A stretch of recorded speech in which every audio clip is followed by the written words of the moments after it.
Me either. That's why we have a director. There we go. Okay. We are live. It's perfect. Working. Perfect start. Yeah, it works. Oh my gosh. Hi, my name's Dave, and this is Eric. We are part of mobilemusthave.com, and we want to welcome you guys to our second live stream event. We're going to try and do these at least once or twice a month, or maybe more if we have enough guests to be able to do that. If anybody's joined already, thank you for coming and paying attention to us for the next hour or two. Please stay tuned at the end. We're going to have a special one-off coupon code for the deal of the week that we're going to use for this event. The theme of this week's live stream is really to talk about a question that we get a lot on mobilemusthave.com, which is it better to have a single 5G modem or dual 4G modem?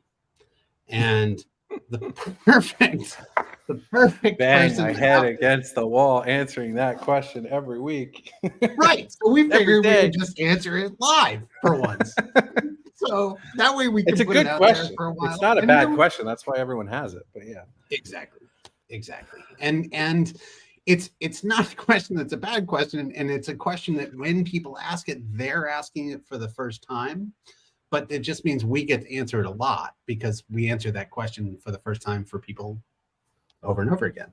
So we figured rather than tell people what to do, we'd show them.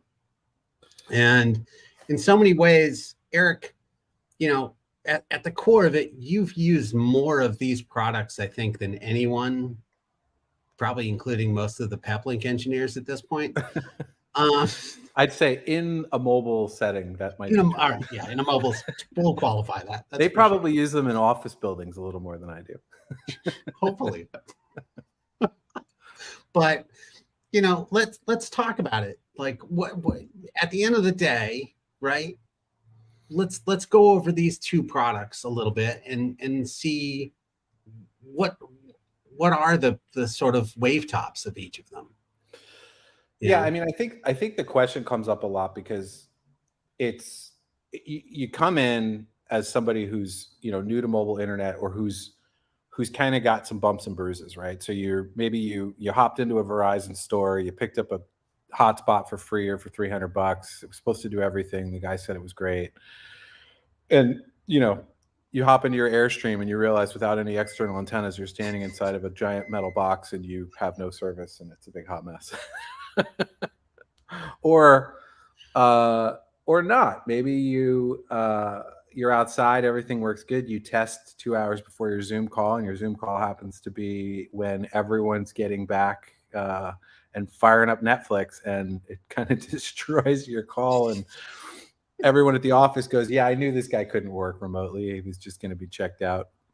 That was my biggest fear when I hit the road. So, in terms of the reason why this question comes up a lot is because, this is right now, as of 4 months ago, our top selling product. It is a single 5G cellular router that is really more of a mobile command center because even though it is single cellular, you can plug a lot of other stuff into it and unify those connections together into creating something a lot more redundant than one connection, which is most of the other stuff out on the internet is one connection. Even devices that say that they can have more than one connection are doing something called load balancing, which means that you're only going out one of those connections, even if you have two at any given time. They're not combined. So if one of them goes down and that's the one you're using, disconnects message.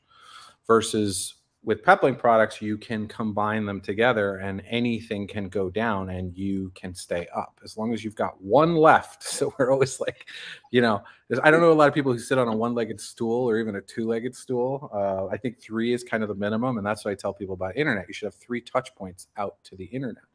But why is this the most popular device right now if it's single 5G? We'll get into that. But before I talk about it, the reason why the question comes up so much is because this, which is a dual 4G called the Max Transit, and this, which is the single 5G called the BR1 Pro, are both $9.99.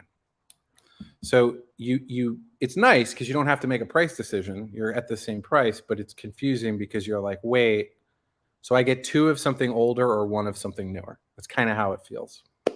Yeah. And I think the big question for a lot of people is, what's the compromise there?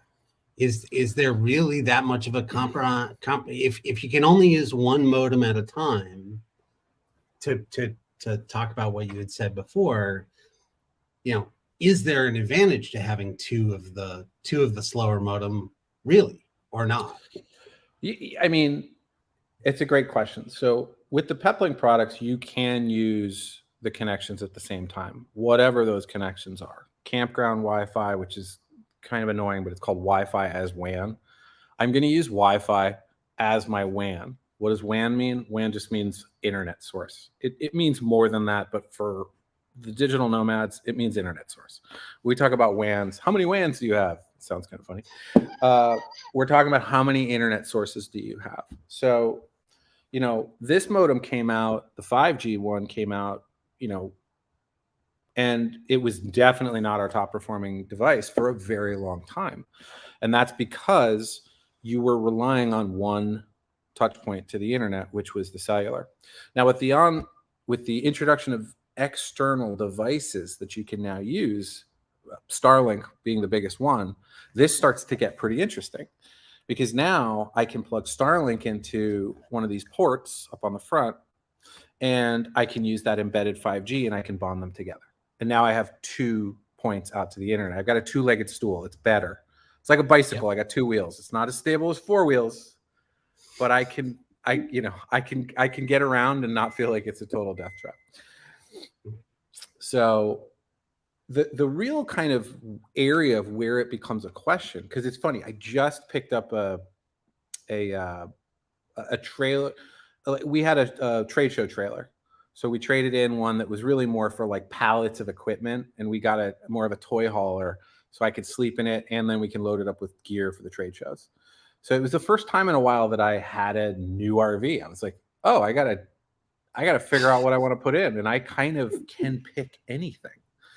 It's a blank canvas, right? I mean, ironically, it's all aluminum, so that'll be a future chat, because I've been telling people in Airstreams for a while, like, oh yeah, this is a problem. I just lived through it for 2,000 miles, and I'm like, oh, it's a problem. Oh, it's an actual problem. It's not just something. Yeah. Oh, I did a live stream under an umbrella at a picnic table outside, going, well, this is probably not the best way to handle this, but because electronics and rain work so well, right? Yeah, it was super fun, but future to that, I had to make this choice. I was there. I was like, ooh.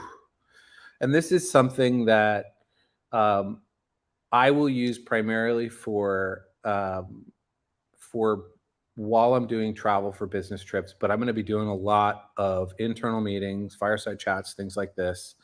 And I'm going to be in a ton of different locations. And what I tell people is I don't actually spend almost any time in my primary RV ever in the Peplink interface. Like, we do all of these chats and we tell people and we show people how to set everything up. I have 4 cellular connections plus Starlink. I turn them all on. I bond them together. I never think about it. It just works. I don't even know what I'm connected to at any given time for the most part. They're just, whatever doesn't work drops out. Whatever does work, I use, and I move on with my life and I get back to work. It's very similar to how you'd be in an office. You're not thinking about how you're getting to the internet. It's just on. You're thinking about how to get lunch. It's a constant versus something that's even a variable for day-to-day life, which is, that's a big difference. So I thought about it and I said to myself, wow, interesting. I'm going to get a transit. And there was actually another factor, which is sort of interesting here. And this is sort of an Easter egg for anybody joining, in that there's a new technology with Peplink that's coming out. It's been out for a little while, but it's starting to actually get some legs and starting to get more organized. And it's called Fusion SIM or Remote SIM. And it's the ability to, somewhere in another location or locally, but for us, we have a data center and we load up our data center with SIM cards and data plans. And I have the ability with the transit to travel around with a very inexpensive, low cost, like $10, $15 data plan that has, 10 gigs on it. It's very small because this trailer doesn't go anywhere. It just kind of stays in the driveway unless I'm on a trade show. And as soon as this thing boots up, it goes to the data center and goes and grabs a P1000 and an R1000 1 terabyte data plan from Verizon and T-Mobile and remotely puts them into this device, one on each of the modems. And just to be clear, like that's something, so those SIMs living in the cloud wouldn't necessarily have to only be tied to this one transit, but they could be in any of your other RVs or even maybe your home internet if you exactly. Now, right? For anybody watching this, don't get confused. Yes, you could go set up your own Fusion SIM cloud. You'd need a data center or a home, something. You'd have to go buy a SIM injector. They're only $500. That'll get you 8 SIMs. And you could then go grab this thing from the cloud and grab SIMs. But the future of what Mobile Must Have is looking to do, potentially, we're still testing it. We'll probably do a live test with folks over the next 30 days, like a live beta, is that we will be able to offer our data plans to folks remotely. So no more waiting around for a SIM card to show up. It's you sign up, within 24 hours. I'd like to see that be like within 4 hours, but I don't want to commit to that yet. Boom, you've got your data. And when you're done with it, you can just be done with it. And it makes the world a lot simpler. What it also means is for us, we're going to potentially offer more than one data plan. So you might sign up for the Fusion SIM 500, and that will get you access to all the carriers. So if you're in an area where T-Mobile doesn't connect, it's just going to roll over and try another SIM, and you'll get connected and you'll get the gigs you paid for. So that's not the point. The point is this device and all single modem devices that Peplink sells don't support that. They don't support that technology. So now, do you think is that for me?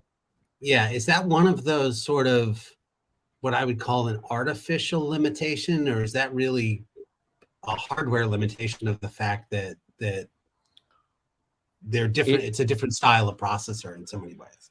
It is actually a hardware limitation. There is a small hardware chip that they incorporated into all of the dual capable devices because they knew, well, you have to have one online already to go get the second SIM. Yeah. So so there's no point in spending the extra probably $20 on that chip in there if they need to have a second connection anyway. So devices that support that transit BR2, which is the big mama dual 5G that we can wrap up and talk about. If this is in your budget, this is the choice. I mean, yes, we'll talk about that. But, this is more than twice the price of that $999 price point. So I don't want to go there. Just spend more money. Balance 20X, there's another one that does support Fusion SIM and that remote SIM capability. But so that's one big reason for me.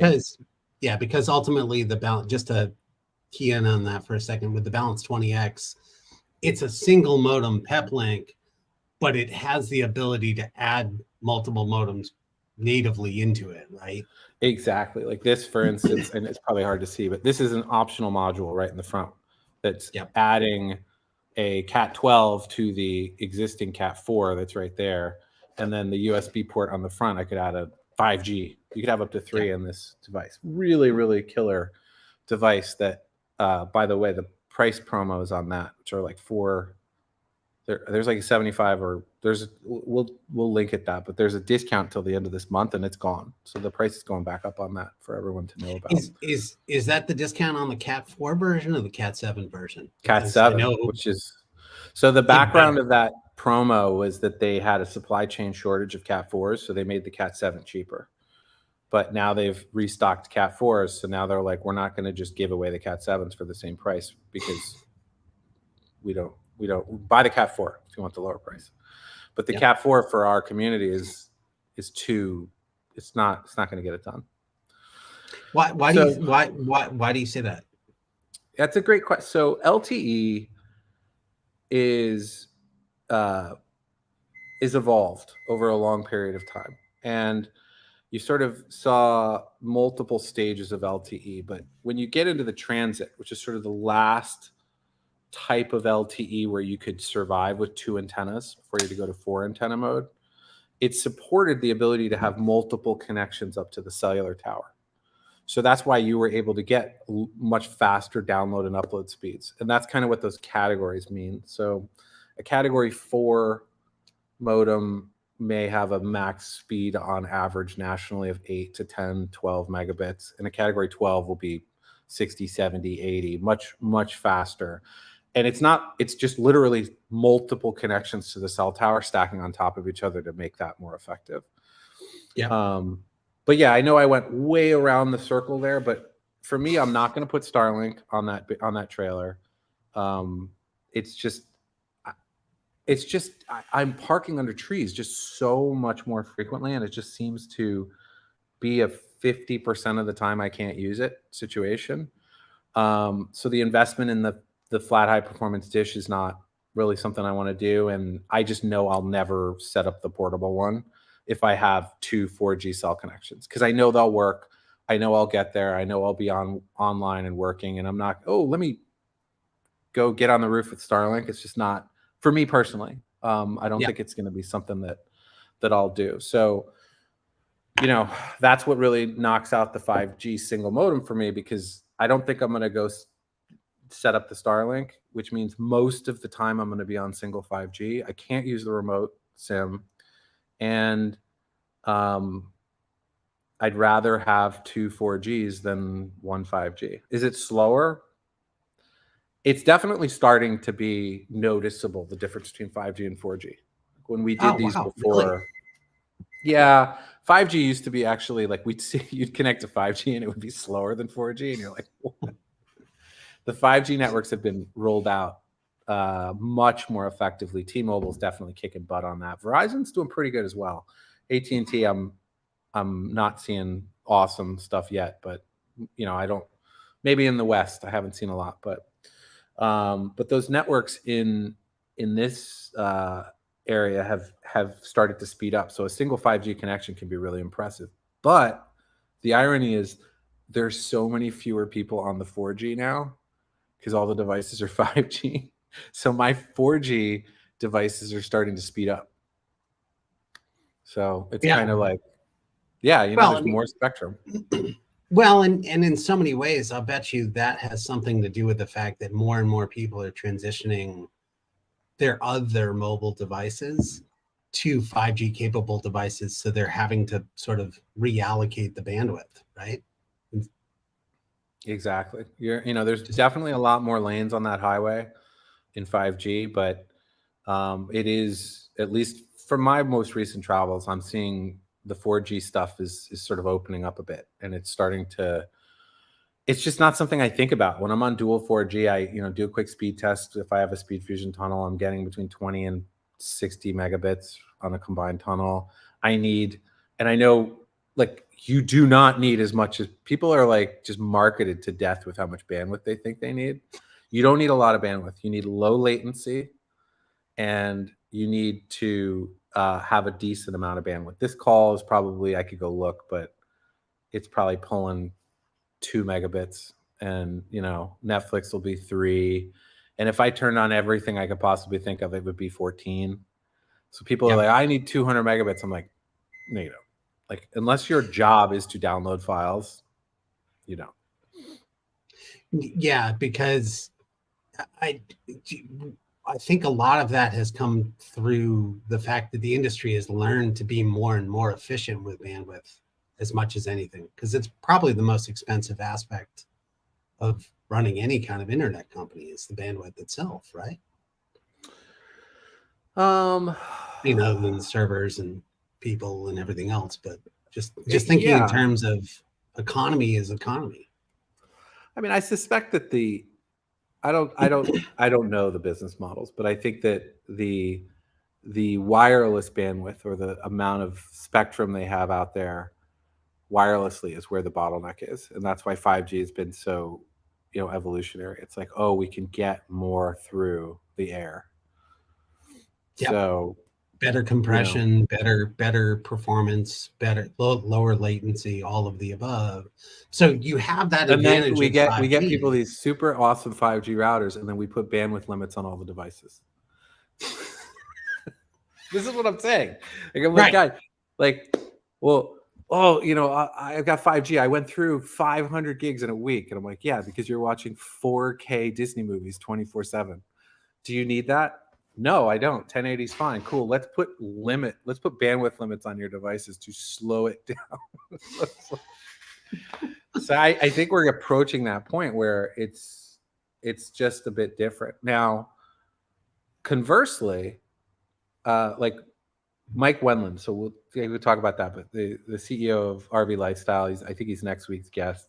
Yeah. And we put a Starlink fixed mount and a whole kit on his RV that we'll talk about next week. And we start doing speed tests, and he's getting 200 to 400 meg down with priority data on Starlink. We were actually getting about 300 with Verizon. It was starting to get to the limits of cool. Like, we were like, all right, this is pretty cool stuff. Killer roof antenna, all this stuff. So I turned off everything and I just put on Starlink. And we started messing around with latency and Zoom and calls. And the burstable nature of how Starlink communicates with these satellites is really, really good for Netflix. It'll pump a bunch of data. It's almost like a bullet. It's like shooting a ton of information, and then there's like a wait, and then it shoots again. And if you want all the technical, we'll get Andy from Mobile Internet Resource Center in, and Chris and that team. They spend their lives in that, but we're watching. I mean, they'd be a great guest for this at some point, but yeah, just they've already said they'd love to do it. I just was on their webinar last week, and we'll coordinate that. But none of us will do a live on Starlink alone. We'll use Starlink as part of our bonded connection, but that is a gamble that's not a gamble I would make. So that's an interesting, because we're seeing a lot of Starlink customers come to Peplink, and that's kind of where I started, where it was like, everyone, you either came here because you found it from someone else, or you came here because you've got a couple scars, and you're like, I've already bought a lot of crap. How do I get all this to be unified? And just to be clear, and this is one of those questions that I'm asking because I already know the answer, but you have those scars too. I mean, going all the way back to where Mobile Must Have really started, you went on the road and listened to your RV dealer that told you you're going to have amazing internet from your factory system right out the gate, right? I mean, I knew that was BS, but I did go and buy the most expensive internet solution available in the RV industry. If you opened up a Keystone catalog at any dealership, I went through and I found those things. And then I became an advisor on the board of some of the product development teams for those companies for a while before I started Mobile Must Have. I'm like, guys, like, I know I can start a business and help you sell this. And just firmware after firmware after firmware, it became abundantly clear to me that the software engineers were doing their absolute best to run a really cool router, multi-WAN router, on a $20 piece of hardware. And I'm like, no matter what they do, they're just not going to get there because they don't have, you know what I mean? It's just, they didn't invest in the hardware. So that created the need for me to start tearing apart police cars. And that's what I found when I did that. So just to key in on that point too, how did you find Peplink at first? So a friend of mine is a sergeant of a police department in Stamford, Connecticut. I was doing a ride along with him, and we were doing some work for the PD around some remote police stations around town. And most of those we had the ability to get wireless to. It wasn't, wired internet too, like cable modems, things like that. But we wanted some redundancy. So we were looking at Cradlepoint products because that was just from my IT background, Cradlepoint's everywhere. And there just wasn't. It was just really expensive when you got into the SD-WAN components where we're tying it together.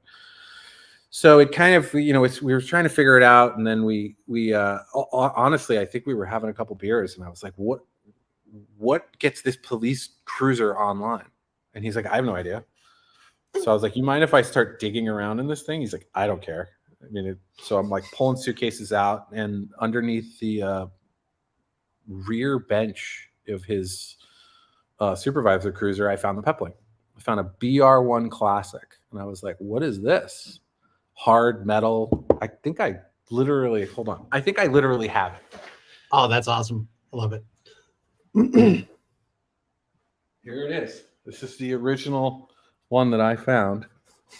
It's got gold lettering on the front. Patient zero. Yeah. And that was it. I hit the road with a version of that, and did my first video, and I don't know, a couple people watched it. Yeah, and the rest is history, so to speak. But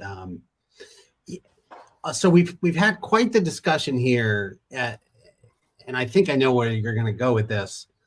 But there's definite advantages to 5G. There's definite advantages to the dual 4G. At the end of the day, where you go, like if it's you and it's your family and it's your travel, what are you going to pick? So, if you caveated that with I had $1,000 to spend, okay, that's fair. The answer might change. So, we've been talking. We probably transited our audience to death, but it's something I really am passionate about, because I want people to understand why in my opinion, it's a better choice for someone who needs reliable connections. For me, the Transit dual 4G has a faster processor in it than the single 5G. What that means for me, because it's designed to handle more connections at the same time. So with this device, I can do dual 4G. I can then plug in Starlink into this WAN port. And then with the new firmware, this LAN port becomes a virtual WAN port, a WAN 2. So I can then plug in, say, T-Mobile Home if I want, or another router, or more realistically, I can go buy a single 5G as an upgrade path, meaning this with synergy mode plugs into this, and now I have all three major carriers. And I have Starlink, and I've spent less money with this setup than I would have if I bought this. This is $2,000 for both of these. I was going to say, by a fairly significant amount, right? I mean, yeah, this is $2,800 for this big boy. This is $2,000 for these two. This is 2 modems. This is 3. So, if you said, you have $1,000, this creates for me the most flexible core, and then from this core, I can go to something like this. Yeah. And, we also should mention to folks, I mean, it's not a secret that the X62 new 5G chips are on the roadmap for Peplink. So I don't have any confirmations. I know they're on the roadmap. I don't want to rumors and speculation. I don't want to say anything I'm not allowed to say. But that's another reason for me why. And 5G, I mean, how there's no 5G Cat 27 or Cat 30? Yep. It's just 5G. Yep. So that tells me we're really early, right? We haven't started going 5G.2. Which makes sense, because it makes sense in the sense that, we really are at the very beginning of 5G in so many ways. Even on it works. It's mature, but the X60 series chips, 62, they get you into another level. So, if I'm looking at something where I need to get on the road now or in the next 3 months, a transit router gives me the fastest hub processor to group and aggregate all these connections, while allowing me to know that if I pick up an X62 new generation 5G down the road, I can plug it into this. Yeah. If the X62 new 5G comes out with an even faster processor, I could plug this into that. Whatever has the fastest processor will be my hub, but it doesn't matter because then I'll have all of these connections. And people might say, well, you just want 3 5G modems, like just get 3 5Gs. It's an option. 4 cell antennas to the roof for each one of those modems. So it starts to become a little bananas when you've got 12 wires plus their Wi-Fi. If you want to go to the roof, that's another 2 plus the GPS. That's, you're at 15 plus wires in a wire bundle that starts to look like the size of it's like a baseball of wires. And yeah, that's a big hole to drill in your roof too, right? Yeah. Versus, I'd rather have more 4G connections with 2 antennas. I've got a little bit more flexibility. And when they're all bonded together anyway, half the time, it doesn't matter 5G, 4G, whatever, one of the carriers sucks where I am. So it's like, I don't know. I kind of am like, I'd rather have that at this point in time. I think there might be a period where that changes, but that's where I'm at now.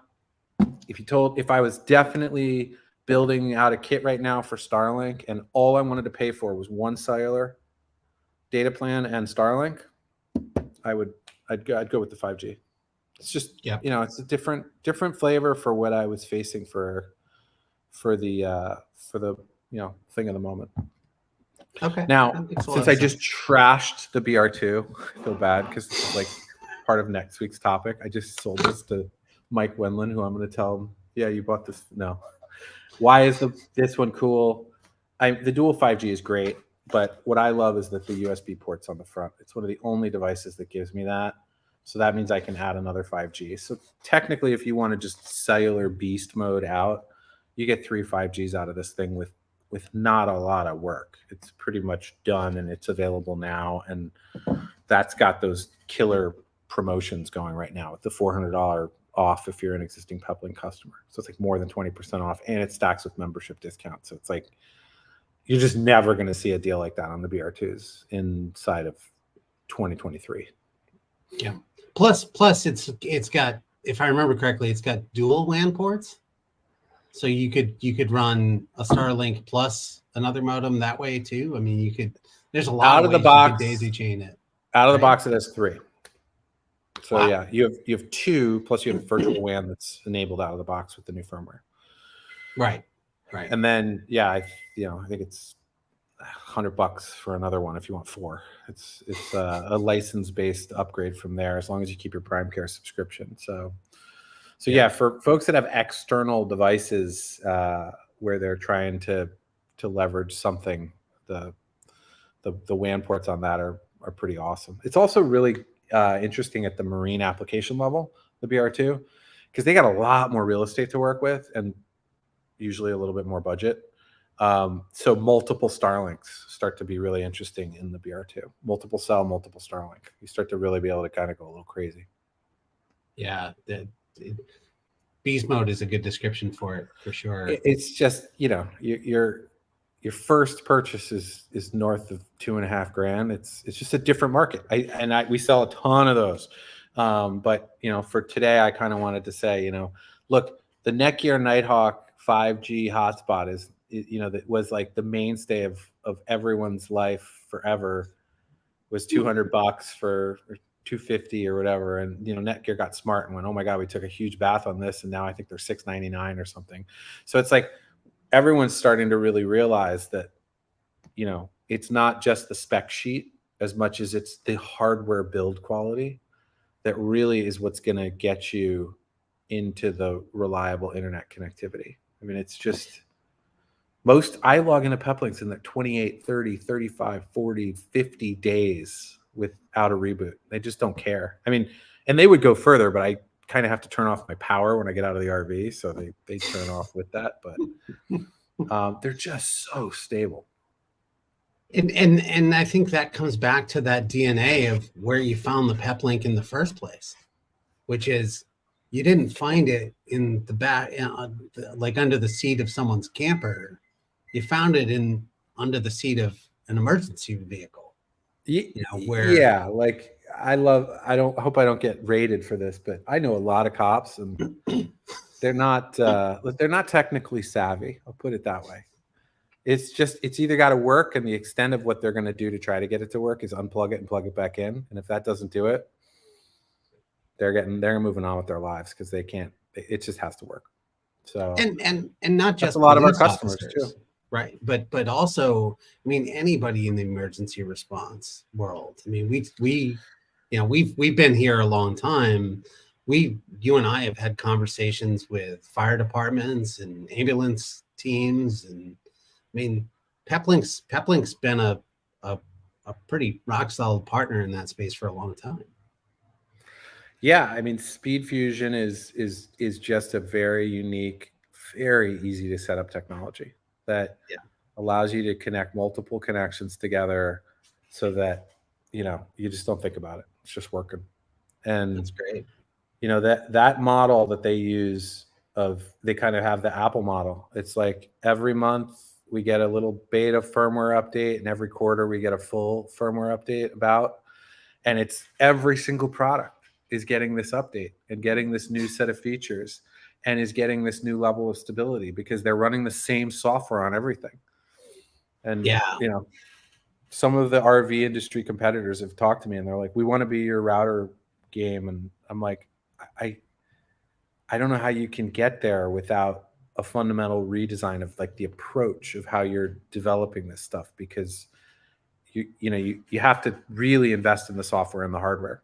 And I think that's why most folks consider this kind of the gold standard of mobile connectivity.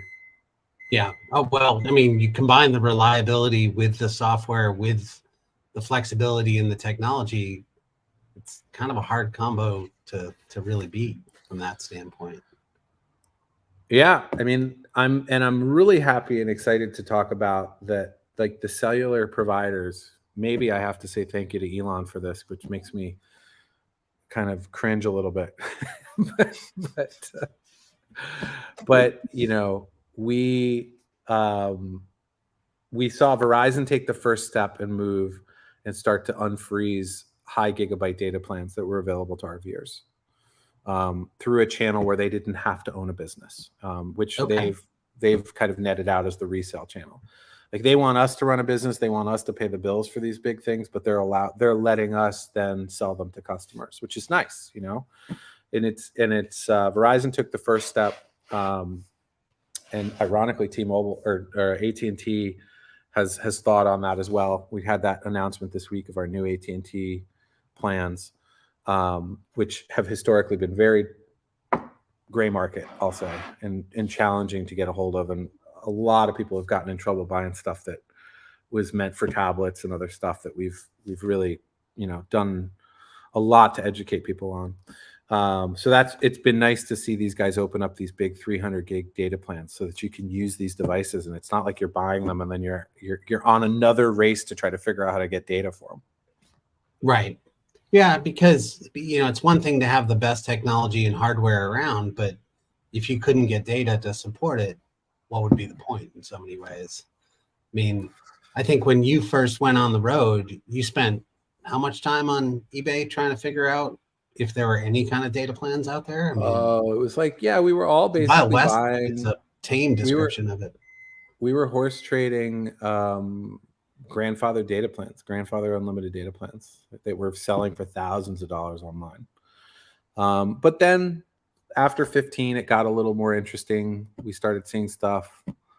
Sprint always offered unlimited. It just never worked anywhere. There is a third component where you have to actually have cell towers. But data is, there's more players. I think competition inspires in innovation and price competitiveness, which is what we want to see to make sure people can stay connected. And why I'm still here and why I'm still Peplink is every single evolution of every single thing that's changed since the 7+ years I've been doing this, that hasn't changed, because their approach is not T-Mobile, Verizon, AT&T, T-Mobile Home, Starlink. Their approach is, we will take anything and get it connected and combine it and make sure that you're good. And if that data plan goes away, or that carrier goes away, or that tower goes away, or that satellite goes away, your device doesn't go away. Right. It's still useful. Yeah. And it's not tied to any one team, so to speak. It's completely agnostic, which is great. Yeah, and I do, since we're in Fireside, it's kind of like more of like a less formal. I definitely want to show people some data that I see where I see speed tests occurring on certain made for home devices. And It's like 400 meg speed test. And then I put like a port sniffer on it, and then I actually download files from places where I pay for the bandwidth on the other side, so I know exactly what's going on. And I'm getting 65 megabits. So are you saying that there's some sense of maybe goosing the results to pad the stats, so to speak, in some of those cases? If you manage the router, because you sold them the router and you have full access to the router, and you have the ability to provide an unthrottled number when you're talking to one server, but then throttle the rest of the other servers, that's an interesting way for you to manage how much actual bandwidth is being run over your network while making your customers shut up and go away, because the speed test is really fast, and that's how they know. It's an interesting thing to highlight about that, for sure. Yeah, I'm not going to say I'm going to, look, I'm not interested in pissing off too many giants, but it is not something where I actively want my internet service provider being in charge and having full remote access to my router. That's not something I have ever wanted or thought was a good idea. And when net neutrality went away and a bunch of laws went away to protect consumers, I'm not sure it got better. So. Yeah, I think there's a lot of truth to that. But I just to pause this discussion for 1 sec, just to give people time to type, because I know I can't type that fast. If you guys have any questions, please feel free to leave it in the comment section on Facebook or on YouTube. We're live on both right now. If you have any questions for Eric about any of this topic area, or the BR2, the BR1 Pro 5G, the Transit Duo Pro, any of those products, please feel free to type in some questions, and we'll come to you next here in a couple of short minutes. Ultimately, you talked about Starlink, and you talked about sort of how it works great in bursts. How do you think that? Why do you think that is the case? Why do you think it's working that way in so many ways? That's so above my pay grade, but I suspect it's something traveling. There's something traveling thousands and thousands of miles an hour, and it has to answer a lot of requests from a lot of different people, and it's got to beam them out as quickly as possible and then move on and talk to another group while it has coverage before it's gone. It's like moving in a different area.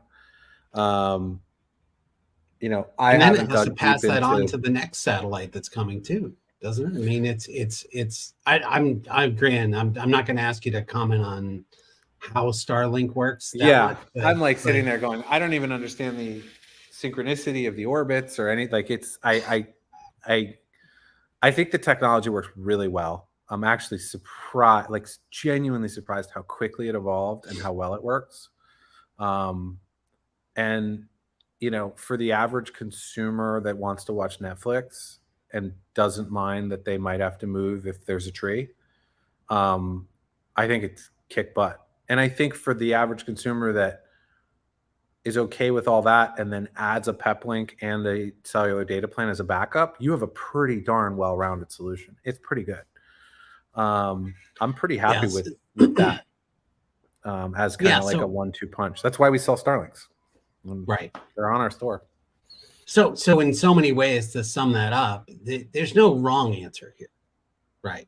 I mean, if you're trying to choose between the BR1 Pro 5G and the Transit Duo, there's like no one's gonna fault you for making either one of those choices. It really comes down to flexibility. I mean, one other thing I don't think we really talked about yet, or we haven't talked about yet, was the idea of, where is 5G in the country compared to 4G in terms of coverage across the country? Because the U.S. is a pretty big place.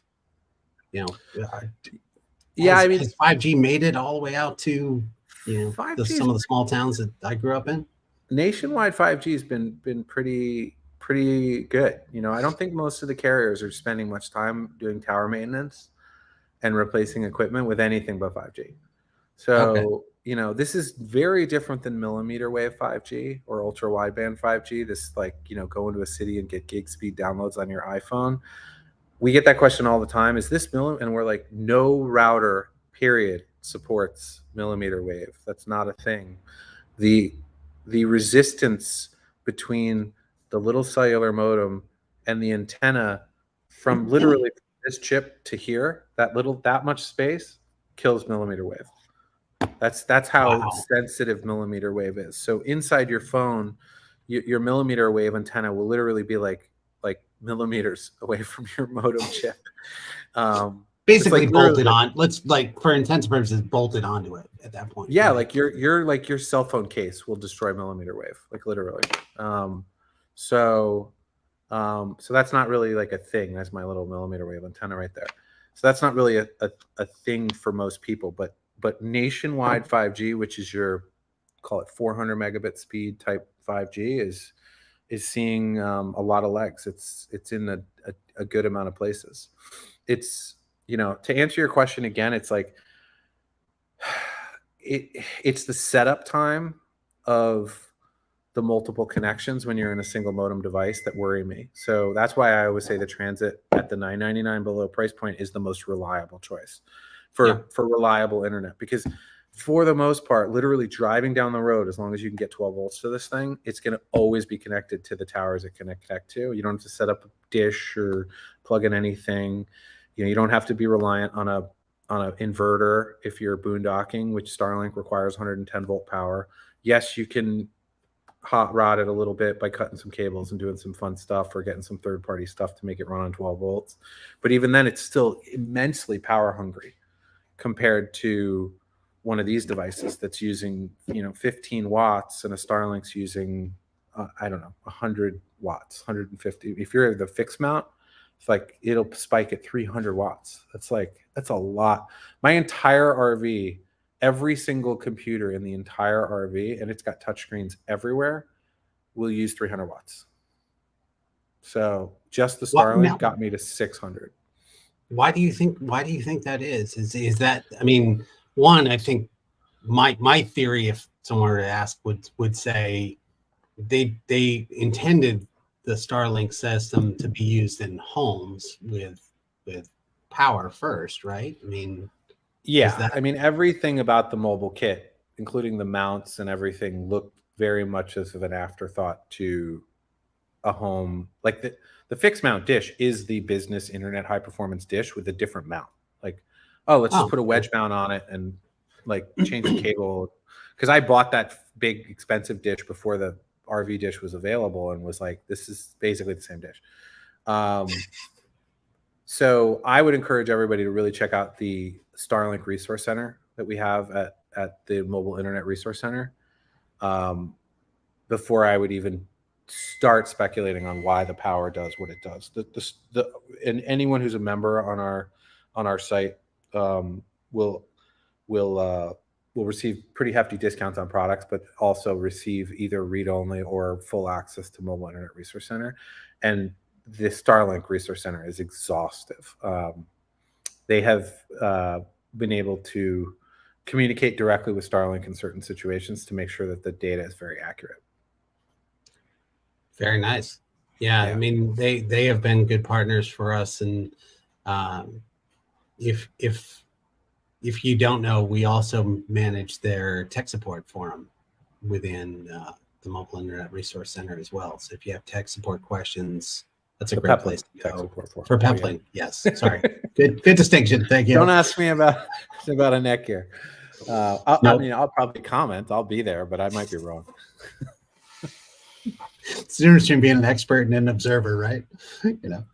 So it's funny. Andy on our back end was saying that we should talk. I think it's true. Like what our roles are inside of the organization. I mean, I think most people know who I am, but I mean, starting at the beginning, that's an interesting, quick thing. Like the two of us started this company, and Andy was customer number 4. Customer number 4 and employee number 3. I was employee number 2, and yes. So people ask me what do I do at Mobile Must Have, and the best answer I can come up with is yes, because they're pretty much everything. I've worn every hat you could imagine here, which is it works for my brain because I think your official title is head of special projects, but that does sound like a government title.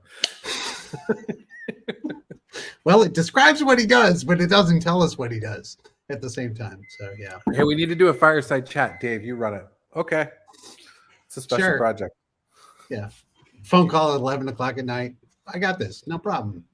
Here we are. So yeah, that's a good description of my role, is all of the above. So yeah.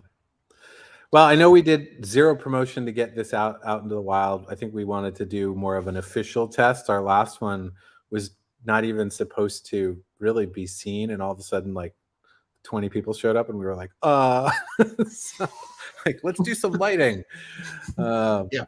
But I think this has been a good test. One, also a very good discussion about the product line that I think will have some legs even after the live stream. I'm curious if anyone has any questions on any of these topics. I promise we are not as scary as we look in person. We're happy to answer any questions you might have on the BR1, the BR2, the Transit, Starlink, any of the above. We'll open it up. I think looking at it, we've got about 8 viewers. I'm wondering how many of those are Mobile Must Have employees, but that's a different topic. In the meantime, we could also talk about the promotion. Do you want to talk a little bit about the special incentive deal we have for? Yeah. So I love the Transit, as people probably are sick of hearing. But I actually took a swing at a pretty big purchase lot of those. We're through a little more than half of them already. They've just been flying. But we do have some left, and that massive buy allowed us to get a little bit flexible. We can't advertise on our site necessarily that there's a lower price, but for folks that are here, we have a coupon code. I think it's something that if you go to our website, you click on the promotions button, you'll see it listed there, and then you can hop in, and that'll save you $200 on Transit. So that gets you to the $799 price point. And if you look at that's a killer deal. And then if you look at the Ultimate Road Warrior bundle, that bundle discount I think adds another 2.5%. It might even be a little more, because I know they were coding some changes to the site. Long story short, it'll stack with that discount. So that can get you roof antenna, DC power, router, the whole kit and caboodle. So that's a cool one. For those who are looking to step it up a bit, the BR2. BR2 has a Peplink promotion running now. It's I think it was called Buyer's Remorse promotion, and I was like, don't call it that, because they're going to think they're buying remorse this. But they're saying Buyer's Remorse if you bought something other than a Peplink. Okay, that makes sense. Yeah. That makes more sense. Yeah, I was like, yeah, it's fine. But long story short, this device gets you a $400 discount. If you're an existing Peplink customer, all you have to do is provide the serial number of your existing device. We'll look it up. Boom, you get the discount, and you keep your device. If you are not a Peplink customer, you can trade in any device you have anywhere. I've got one right here. This is a 3G hotspot. Maybe it's 4G. Wow, I haven't seen that shape in a long time when it comes to these things. Do they even have antenna ports? Right. So this is eligible. Anything is eligible for that trade-in program. And if you don't have anything What's laying the around basic like this, requirement? It just has to have and what's I forget the number, the ESN number or ISN yeah, IMEI. something It has to be able to connect to the internet and be a by itself. non-Peplink. But if you had Yeah. a Peplink, you'd be fine too. If you don't have one of these, I'll sell you one for $1 on our website, and I'll give you $399 back. There you go. So I got a bunch of these. You have heard it here. That is very cool. You can message customer service, or if you're in checkout, just under where it asks for the serial, click trade in, and where it asks for the serial number, just say need hotspot, and we'll sell you one for $1, and then be happy for you to trade it in after that. Yep. So I wrote half the competition rules, so I made sure that was allowed. while we're sitting waiting to see if anyone has any questions, I mean that's a pretty good point. How closely do you really work with Peplink at the end of the day when it comes to developing this sort of product roadmap? We work pretty closely with Peplink. So I'd say there are 3 or 4, that's not fair. There's 10 really strong Peplink partners that I know of that are actively involved in helping Peplink be the best company that they can be. I think we are generally known as the RV organization that works mostly with recreational vehicles. I know Doug from Onboard Wireless helps us out a lot on the marine side. I love Doug; he's a great guy. We do marine as well, but Doug, has a lot more on the boat experience. So there's a couple folks that are in there. But in terms of, obviously we won Peplink's Partner of the Year this year, and we're a platinum partner, so we're at their top tier. And once a month, I'm on the phone with the general manager, who's effectively the president of the organization. I think he was the second or third employee underneath Alex, the CEO. And we talk about a lot of challenges for the RV space and what we want to see out of product development. The Category 7 Balance 20X was something we spent a lot of time on. The Category 7s in general, we were like, guys, we have to get Band 71 for T-Mobile into this product line. It's why the Transits now are Cat 7, Cat 12. People are like, why did they mix and match the modems? Because we asked them to. We said, guys, we want a modem. We want one modem that kicks butt on Verizon and T-Mobile, and we want one modem that kicks butt on Verizon and AT&T. What that meant is that both worked fine in Verizon, and then the other two you could mix and match between what would really do well to give you maximum coverage. And then the BR2 was a multiple year conversation trying to tell them that we really, really wanted to see this device was $15,000 before we got involved, and now it's under $3,000. So that's amazing. That was something we were able to bring to the community through a lot of hard work, and Peplink just stepped up. I can't say enough good things about them for doing that. It's really cool. Yep. Yeah, that's great. Well, I don't see any questions here in the comments, so apparently we've answered everyone's question very successfully, which is pretty cool, I guess. It means we had the show plan written properly, which is nice. But I'll just pat myself on the back for that one. Couple things I only touched like 2 of those promos. So go to mobilemusthaves.com, click on the promotional button on the top right hand corner, and we'll have our team put it on the link here on the bottom too, just so that it shows up in the live stream, just in case people are watching this delayed. So it is. There's a lot of stuff, and the vast majority of it is ending at the end of this month. Okay. So you got 8 days, and it will be gone. I've confirmed that with high ups that those promos are ending. I think the only one I know is sticking around is the BR1 Mini, kind of the entry level one. Is they've moved that from $479 down to $399, and that's going to be at least for now. It's a permanent price change. That's the Cat 7 entry level device that's in our full timer bundle. Right. Not the older Cat 4 version, but the Cat 7 version. Very nice. Yeah, and the Cat 7's great. 300 megabits down. I think 150 meg up. More than enough for somebody who just wants to use the internet and not think about it. That's really what it's for. We call it the full timer. I think we're going to change the name to the the essentials bundle, because people are like, I'm not a full timer. I'm like, you don't have to be a full timer. It's okay. I think Colette, who's one of the live stream watchers, just commented that she has the BR1 Mini. Colette, do you? It's and I love the picture of the boats because that's pretty cool there too. Yes. What if you want to comment? You don't have to by any means, but what do you do on the road, and are you full time or not? We can solve this debate right now.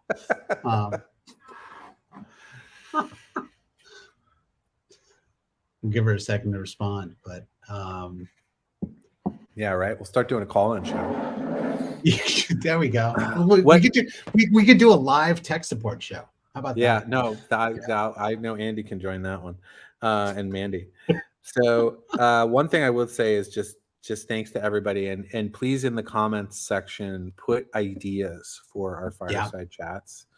Yeah. We are running at 1,000 miles an hour, but we recognize and realize we just don't spend enough time talking to you guys. We want to do more of stuff like this. So that's exciting. And we want to hear what topics you guys have out there that you want us to explore. We're not experts in everything, but we probably have opinions about most things.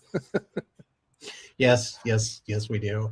Also, along those same lines, I mean, I think it's worth noting we're going to start to have, as part of this, a feature highlight of customers that are willing to do it, just to qualify that, but of customers that have used our products in sort of creative and interesting ways. Next week we're going to try and have a highlight of one customer who's using Peplink products for live streaming sports events, I think, as just as a preview of what that might look like. In addition to having Mike, who is a big voice in this RV community. I think that's going to be a really cool guest for next week as well. If you do have feedback, please share it here in the comments on either YouTube or on Facebook or any of our social media platforms. We are on Instagram. We are on TikTok. As much as my gray beard says that we shouldn't be otherwise, but we are on all of the social medias. And our team is out there trying to pay attention to all of them as much as possible. We do, obviously, if you have a customer service question or questions about our products in general, you can live chat with us during store hours, but you can also email in at info@mobilemusthav.com. Our team really does a great job of trying to get back to everybody as fast as possible with the most accurate answer we can give you. So, if you have any questions, we're here for you. That's the thing, because I think the biggest thing that we've realized over time is we need to we live this lifestyle as much as we sell it. So, so Colette, thanks for the love. We appreciate it. Yeah, and I don't know if a lot of folks know, but we just added a consultation link to the top of our page. So it'll say schedule a call, and that's available if you want to talk to somebody and you're, I just need to talk to somebody about what solution is best for me. So that's something that's available as well. We want to kind of encourage folks to talk to experts and not just, put you in a call queue and have you speak to somebody who wants to sell you something.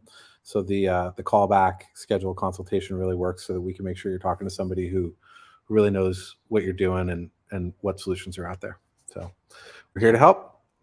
Cool. It's been an hour. I love it. How did we do that? Well, that was amazing. Well, I mean, one of the things we talked about in the pre-show call was you and I can find a way to talk for an hour without even blinking. So it's pretty easy to do.